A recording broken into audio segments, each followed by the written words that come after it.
Hey, we're going to turn my old Bel Air here into a big block bracket racer, so stay with us. Today on Horsepower TV, we'll drop a 502 cubic inch big block into Chuck's Bel Air bracket racer, backed up with an automatic overdrive trans. We'll also install a new radiator, a set of power pulleys, and high-performance shifter. We'll take you to a New England dragway to discover the story of a crew chief who refused to let blindness dim his dreams of competition racing. So hang on for Horsepower TV.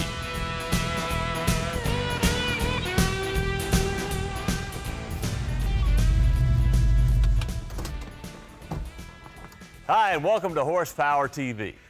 You know, there's nothing like breathing new life into an old muscle car. Well, like we did with our Mustang here a few weeks ago.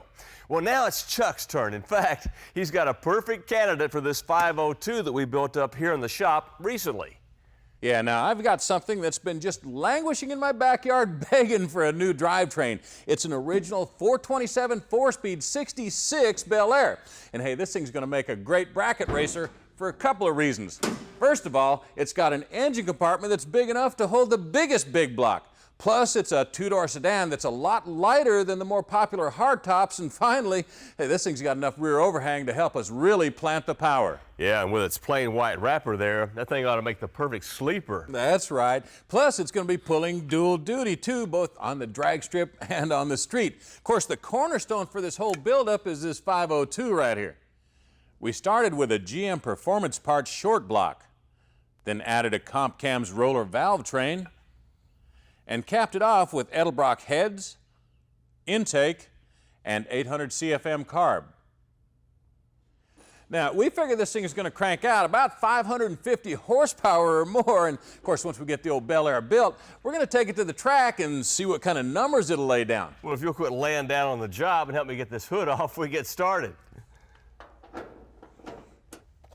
Now, before we drop in this 502, we need to remove the carb, distributor cap and wires, plus the headers. Then we can install our lifting plate, and finally, the motor mounts. Now, the motor mounts come from Energy Suspension, and they're made with urethane right in here to resist the effects of gas, oil, and chemicals. Plus, here's something else I like. They've got a positive locking device inside of them to help keep the motor in place, even if we should have a motor mount failure. Now, before we drop our engine in, we want to go ahead and get these headers in place, and we want to do it now because squeezing these big tube hookers in later could be a real pain in the butt. We also want to use bungee cord here to help hold the headers in place. There. Okay, bring her on in. Straighten it up a little bit. Clear this radiator support here. A little more. That looks pretty straight right about there. Man, I wish we had this kind of room for my Mustang's motor. Drop her on down. That was tight, wasn't it? All right, how are we looking on those motor mounts there?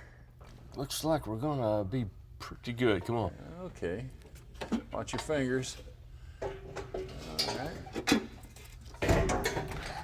Oh, hit it the first time. Adding underdrive pulleys is a great way to slow down your accessories like your water pump and your alternator and pick up a few extra horses at the same time. Now, we ordered these from Moroso, and here's how they work. This is the crankshaft pulley, and it's smaller than stock, while the water pump and the alternator pulleys are larger than stock. Now, together, they combine to slow the whole system down by about 20%.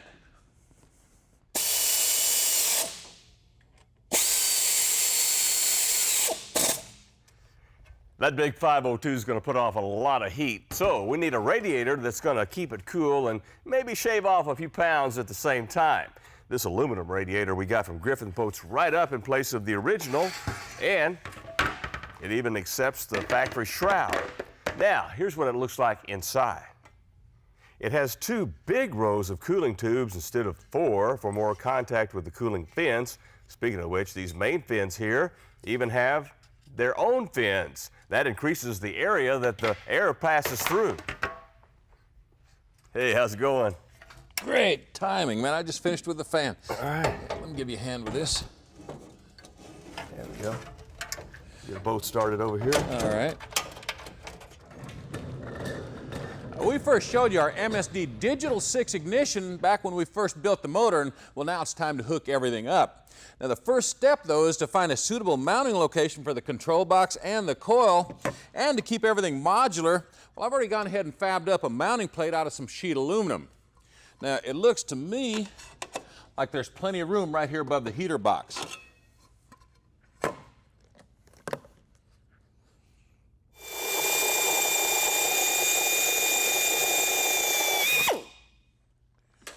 Well, now with the coil and the control box already attached to the mounting plate, we'll just position it on the firewall here, and we can start wiring everything up. Well, I'm all wired up for that, but right now we need to take a break. We'll be back with more of our Bel Air build-up right after this.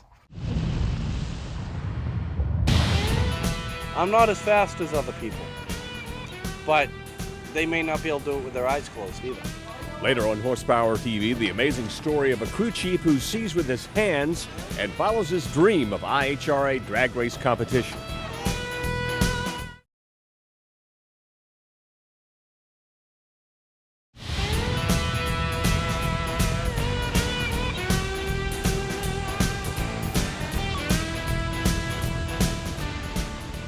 Hi, welcome back to the Horsepower Shop and our build-up on Chuck's Bel Air bracket racer. Well, so far today we've managed to drop in our GM Performance Parts 502 big block. We've installed some Moroso underdrive pulleys, this Griffin radiator, and well, our MSD ignition. So now I guess we're ready for something to harness all this horsepower. Well, what we've got here is a 4L80E electronic overdrive transmission. Now, this one comes from Jet Performance Products, and it uses heavy-duty bands and clutches, plus a 34-element sprag inside here to help harness that 502's torque. Of course, the valve body's been modified too for firmer upshifts, and it's got an internal gear reduction between the 1 and 2 shift and the 2 and 3 shift to help keep that motor in its main power band. Now, according to my math, that makes that thing a 6-speed automatic. Well, right you are, Mr. Calculator. Why'd you call me that? Well, because I can always count on you. I hope I can count on you for a straight answer. Why'd you choose this thing over, say, a Turbo 400? Hey, well, you know, automatic overdrives are a popular swap these days, and here's why. Most of the automatic overdrives, like this one here, have a deep first gear, which means we're going to get a good launch even with that 350 rear end that we plan on installing later on. On the other hand, a Turbo 400 is a 3-speed automatic with a tall first gear, and, well, hey, we'd probably have to run a 410 rear end to get the same kind of launch. Oh, I get it. With a 410, you'd be buzzing up the motor pretty good at highway speeds, but with the overdrive and 350 gear, you could cruise all day at 70 and get decent mileage. Well, as good as the mileage could get when you're feeding 550 horsepower. Hey, I'll tell you what, let's get this thing on the jack. Let's do it. After lubing the converter snout with trans fluid, slip it in place, making sure it's fully seated in the pump. Next, install the dipstick tube,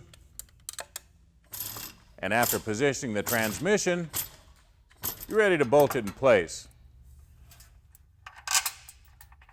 Then bolt the torque converter to the flex plate, and finally attach the mount to the transmission.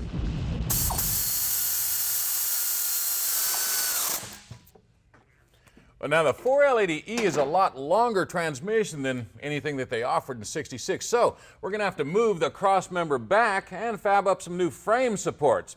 Now I've already gone ahead and bolted up the cross member to the transmission to help establish that new location. Then, using some angle iron for the new frame supports, we attach them to the cross member and mark their location on the frame. Then, after grinding down to bare metal, we can weld them in place.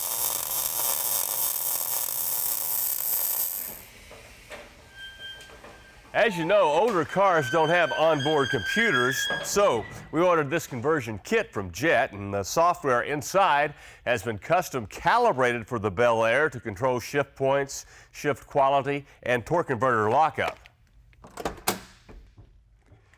Now we want to mount this box away from any extreme heat or vibration, so as soon as I remove the seat and the carpet, we can mount it on the floor here. That way we can pass the harness through this original shifter opening. All right, this Velcro should keep the box secure. Now we'll connect the harness to the transmission once we install the shifter. Speaking of shifters, we're going to use B&M's new Street Bandit shifter to control our automatic. Now check this out. It's made from billet aluminum and it has a rear outlet for the cable, plus a positive reverse lockout to help meet those drag racing safety requirements. After mounting it in a suitable location, pass the cable through the floor opening. Attach the cable mounting bracket to the transpan and the shifter arm to the transmission. Then connect the cable to the shifter arm. Oh, by the way, now's a good time to connect the computer to the transmission. Now, the final step is to adjust your cable, then check your shifter to make sure that you've got all your gears. Well, right now it's time for us to shift gears and take a short break. We'll bring this Bel Air back in a couple of weeks to finish our build-up. Meanwhile, stay with us. More Horsepower TV is ahead. Good job, buddy, good job! Next, we travel to the IHRA competition at New England Dragway for the amazing story of the Blake brothers. Stay with us.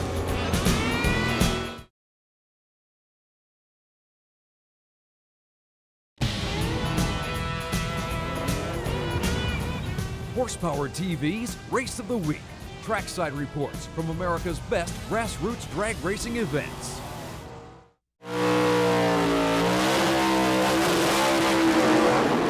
Like all of these events, this one's about the challenges racers and machines face in that contest for quickness. But our story's about one racer's challenge and the contest of life.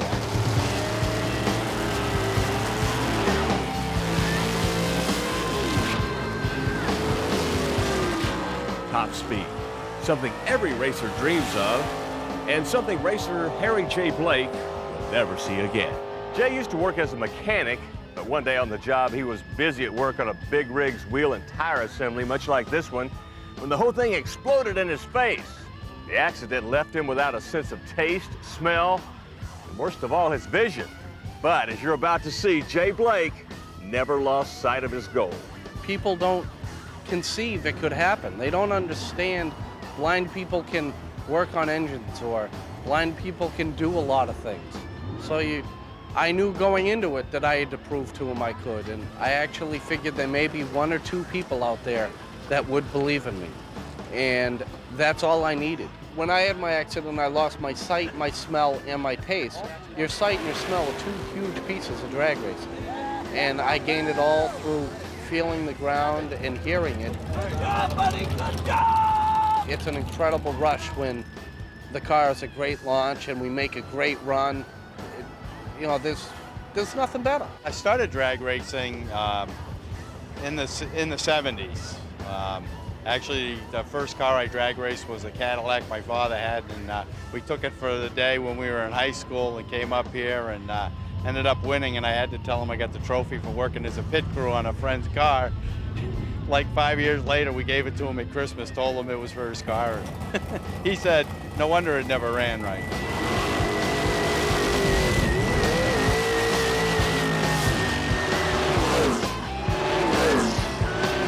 He makes the decisions. I take some of the blame. He works on doing the tune-up and things, and I concentrate on driving, you know. If I get good lights and things, he's going to keep me behind the wheel. If I screw up, then I'm in trouble. But it's actually been a good partnership, and it's fun. He's really worked hard to put this together. I'm really grateful to be able to be part of the whole program.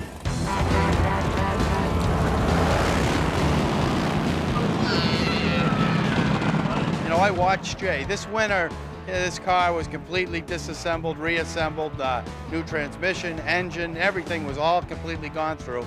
And Jay did it all in his garage. He asked me to come down and double check everything that he'd done. Everything was just right.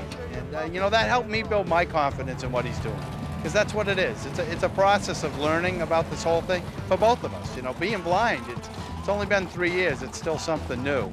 I have learned using my hands that I can see incredible amounts more than I thought I could. And I take my time, and the more I do something, the more I know it and I see it, and the quicker I get. I'm not as fast as other people, but they may not be able to do it with their eyes closed either. When you go in the burnout in the box, hit it hard, get them hot. Communication is the key with the Blake brothers. Jay rides along with the help of radios. Okay, I'm up. I'm gonna get ready, tightening all my belts, pulling it in, making sure we're in gear. I'm moving forward, putting my visor on pre-stage. Here we go. Looks pretty good, Jay. Made a little move off the pad. A little slow on the straight, through the light. I don't know how the run was, but we're slowing down. Felt pretty smooth. Hooked better than it did. Definitely hooked better. Racing is a big part of the Blakes' lives, but it's not the most important part. Jake co-founded Follow a Dream Incorporated, a nonprofit organization taking the power of positive thinking to those like himself who have experienced a catastrophic event in their lives. Racetrack's fun, but you can have a bad day real easy. When you go out and you do a presentation and you make a difference in somebody's life, or you make somebody smile who doesn't normally smile, it's an incredible feeling and very rewarding. The Blake brothers truly exhibit the attitude to not only win at the track, but also to win in life. Life is what life is, so you gotta make the best of it.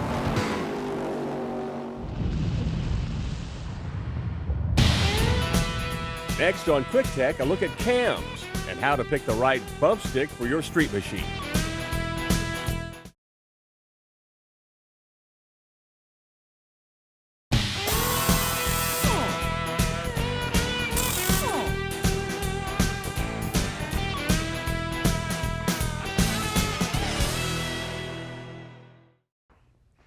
Today on Quick Tech, we're going to talk about camshaft design and, well, which one might be best for your application. Now, basically there are two types of camshafts, roller and flat tap, and, well, we've got examples of each from our friends at Comp Cams.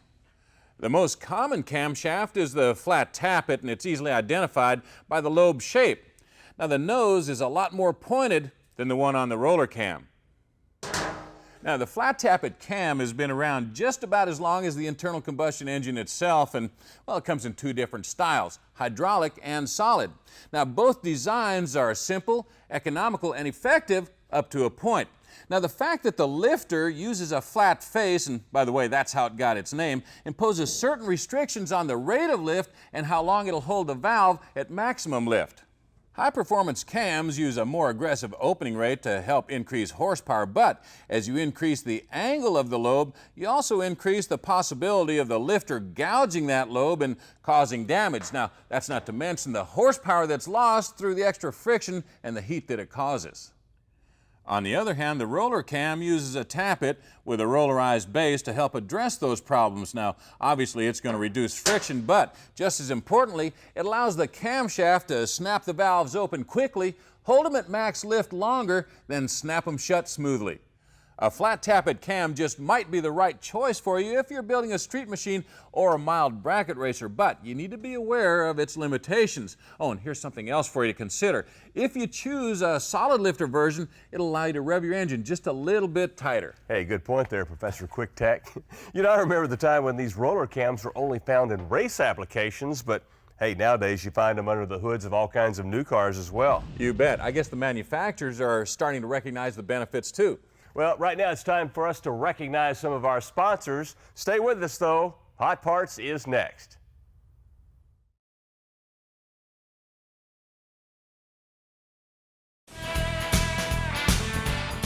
Horsepower TV's Hot Parts, a close-up look at the latest in high-performance hardware. Say, have you got a 62 to 67 Nova and you're tired of saying, hey, I could have had a V8? Well, now you can give it more juice with this small block swap kit from Chevy 2 Only. Now, it includes the frame mounts and, of course, the necessary front sump oil pan. It's also available for late model blocks with a one-piece rear main. Now, the cost for this conversion kit is about $200. Hey, if you'd like to convert your old steering wheel into a cool color-coordinated one, then check out this Signature Series wheel from Grant. Now, it features interchangeable thumb rests in an assortment of colors, including chrome and carbon fiber. Now, this thing's wrapped in a leather-like vinyl, and, well, you can wrap your hands around one of these for about $120. The extra inserts are another $20. Say, when's the last time somebody busted your ball joint? Well, now you can do it yourself with this heavy-duty ball joint service set from Harbor Freight. Now, the kit includes the C-frame press and an assortment of adapters that allow you to remove and reinstall ball joints in virtually any vehicle. Now, you'll have to press your wallet for about 55 bucks. Well, hey man, we're pressed for time. You can bust your ball joints later on. Right now, here's a look at next week's show. We'll see how much new horsepower we can make on this late model Camaro. First, by swapping injectors, then the throttle body, bolting on performance pulleys, and a new computer control module. Also, Chuck and I will take you to Las Vegas to check out the hot hardware and other attractions of the annual SEMA show. And remember, high performance fun is what this show is all about.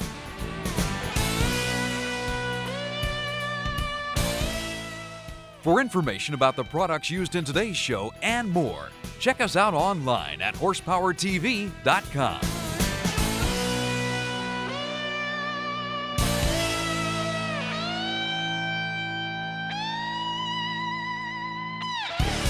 Horsepower TV is an RTM production.